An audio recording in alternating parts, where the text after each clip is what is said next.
patuloy naman po ang masusing investigasyon ng Cotabato City Police Office o ito pong CCPO. Kaugnay po ng pamamaril na naganap bandang alas 10:55 ng umaga sa kahabaan po ng Hoselim Street, Barangay Poblacion 5, Cotabato City. Kahapon, Sir Nation, July 12, taong kasalukuyan, kung saan isang lalaki po ang nasawi habang isang minor de edad naman po at isang pulis ang sugatan. Kinilala po ang nasawi bilang si alias Bas, 35 anyos at residente po siya ng Purok Lomayon, Mother, Barangay Poblacion. Sugatan naman po ang ito pong si alias Yus. Siya po ay isang minor de edad, residente naman ng Barangay Poblacion 7. Gayun din po ang isang miyembro ng Philippine National Police. Batay po sa paunang investigasyon, Sir Nison, sakay po ng isang pulang tricycle sina Bas at ito pong minor de edad nang pagbabarilin sila ng dalawang hindi pa nakikilalang armadong suspek na sakay po ng isang itim na Honda CRF. Sa gitna po ng insidente, tinamaan din po ng ligaw na bala ang pulis na noon po ay sakay ng kanyang asul na Yamaha Sniper. Agad naman pong isinugod sa Cotabato Regional and Medical Center ang tatlong biktima. Gayunman, idineklara pong dead on arrival ito pong si Bas habang nasa matatag na pong kondisyon ito pong menor de edad at ang pulis na patuloy po na nagpapagamot.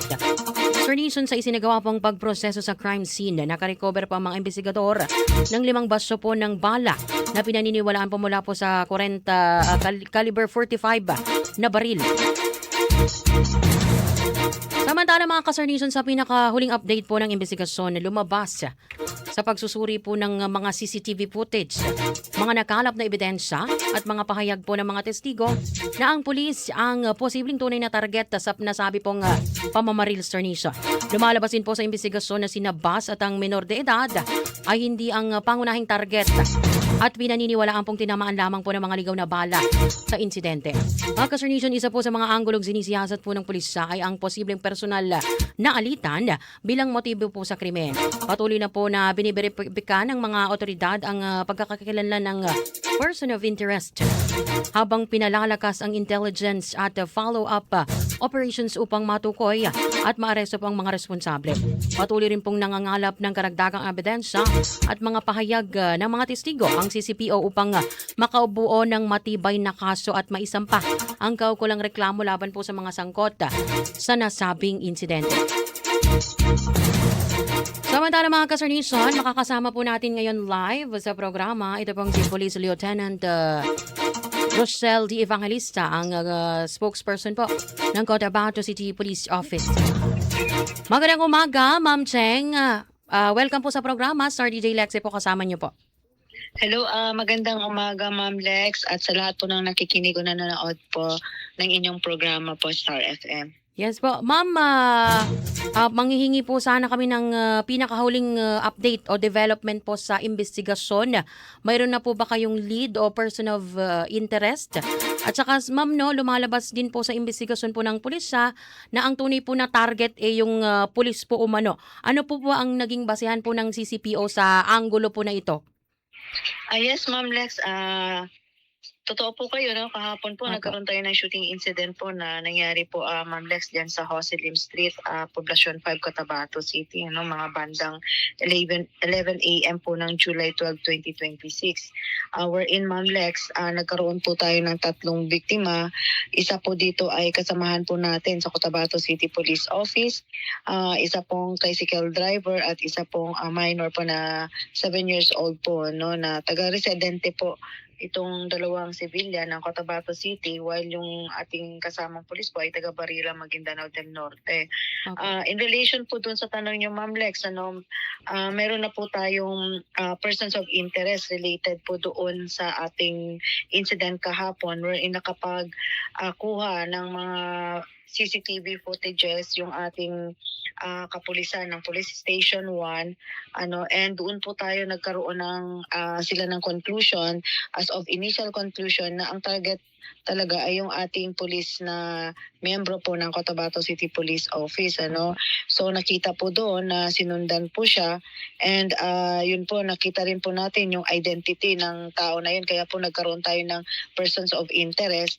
And ito po, Ma'am Lex, ay ngayon ay kinikilala na po kung sino ito, at ito po ay agaran po nating mapailan ng kaso para po magkaroon po ng hustisya, lalong-lalo na po yung sa nadamay po na tricycle driver driver as well as yung isa pong minor, Ma'am Lex. Opo.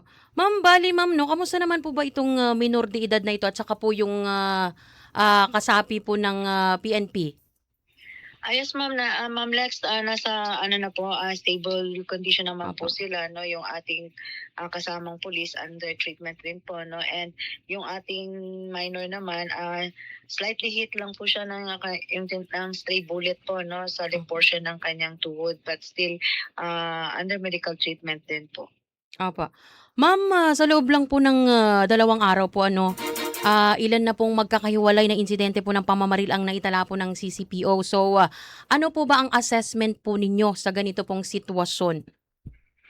Yes Ma'am Lex, in relation po sa magkasunod po na insidente natin 'no, unang-una po Ma'am Lex, Opo. mariin po namin kunukundi na yung ganitong klaseng gawain dahil, sa pangyayari po na ito na nagkaroon po tayo ng sunod-sunod na shooting incident Yes po. wherein, itong ganitong klaseng act po na ginagawa ng ating masasamang loob na kababayan ay hindi po katanggap-tanggap lalo na po sa value natin dito na nais po natin magkaroon ng maayos, peaceful po at saka safety po at may respeto po tayo sa mga buhay ng kababayan din natin So, kami po sa Cotabato City Police Office po, naniniwalang ligtas at mapayapa ang kabuuan ng Cotabato City.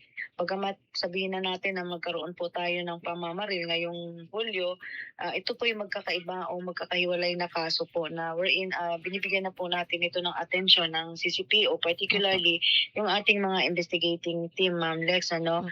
So aside doon po Ma'am Lex, nagkakaroon na po tayo ng strengthen lalo na sa pagbabantay sa paligid at saka sa mga streets natin dito sa Cotabato City since alam naman po natin na nagkaroon din po ng marching order ang ating mahal na mayor Opo.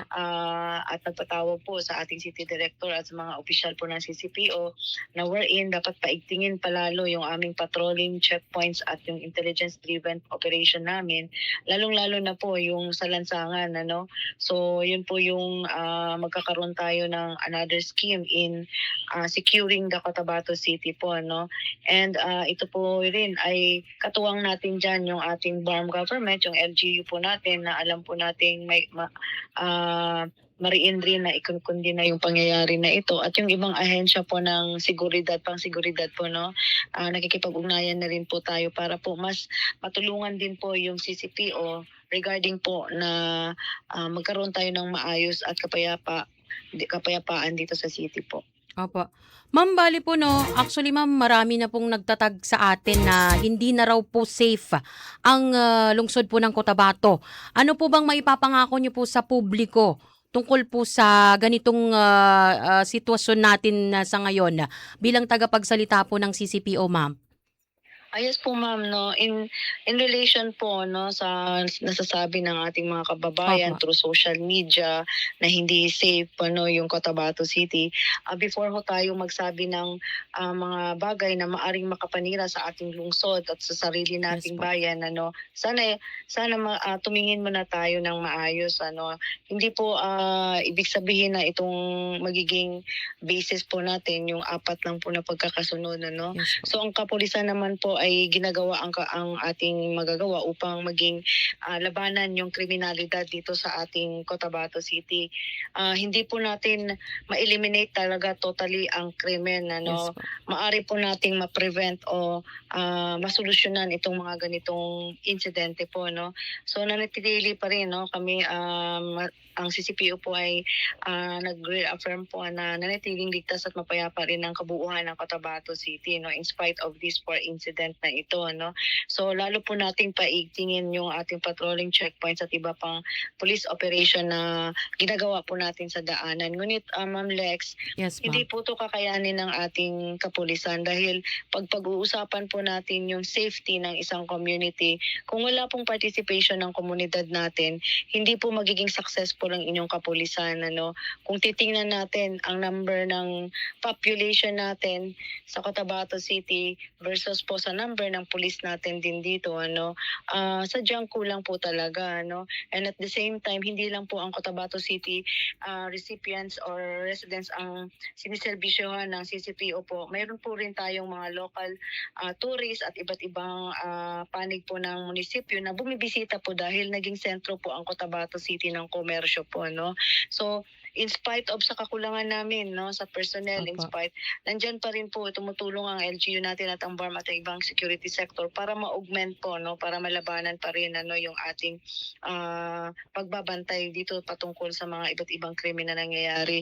Merely lang po sa pag-report, malaking maitulong po ng komunidad.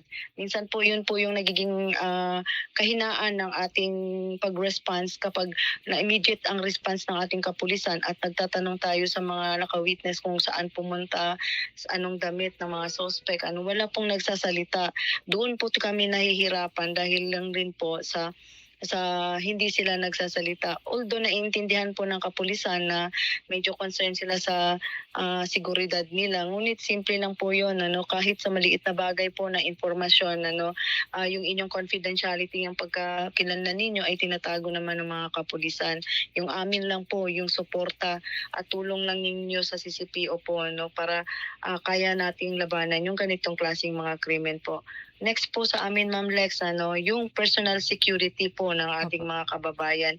Nire-request din po natin sa mga kababayan natin na yung ating personal security po laban sa mga ganitong gawain po, paigtingin po natin dahil minsan po alam na po natin na may mga threat tayo or maaring maka-endanger sa life natin. Agaran po ninyong i-report sa inyong kapulisan para matugunan at mabigyan pansin po ito, Yung personal safety habits po natin.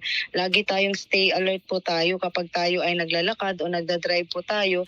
If in case, lalong-lalo na kapag gabi at saka yung less crowded area, Yes. mas maganda po dumaan po tayo doon sa area na sa tingin natin maaring safe tayo, and as well as dapat may kasama tayo.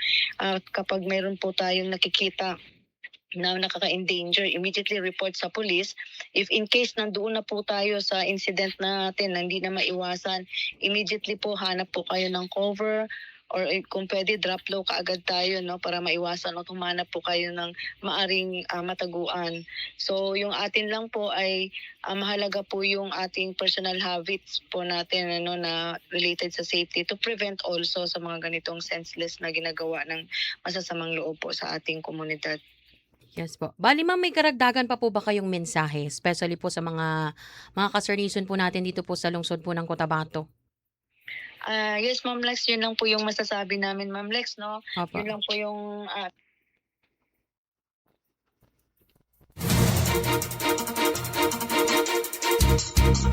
Mga kasarnison, muli nating kukunin ang panayam ni Ma'am Evangelista. Hinggil pa rin po ito sa mensahe niya.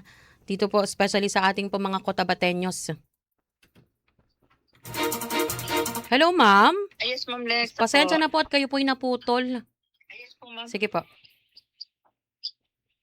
Yes po, Ma'am. In relation po doon sa huling Apo. tanong niyo po, Ma'am, nag-reaffirm po kami na yung commitment namin po sa public safety and justice po para sa Cotabateño ay amin pong patatagin, and we strongly condemn yung mga series of shooting incident natin, So, ang kapulisan po ay gumagawa na po ng iba't ibang scheme para lang po ma-solve natin ang mga ganitong gawain with the help also ng ating komunidad po.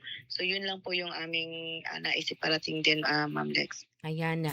Ma'am, maraming salamat po sa pagpapaunlak muli sa aming himpilan para po makakuha ng mga impormasyon po na kinakailangan po naming malaman and at the same time, kinakailangan malaman po ng mga kasarnison po natin. Yes, Ma'am Lex. Maraming salamat po. Mabuhay po ingat, kayo. Opo, ingat po kayo, ma'am.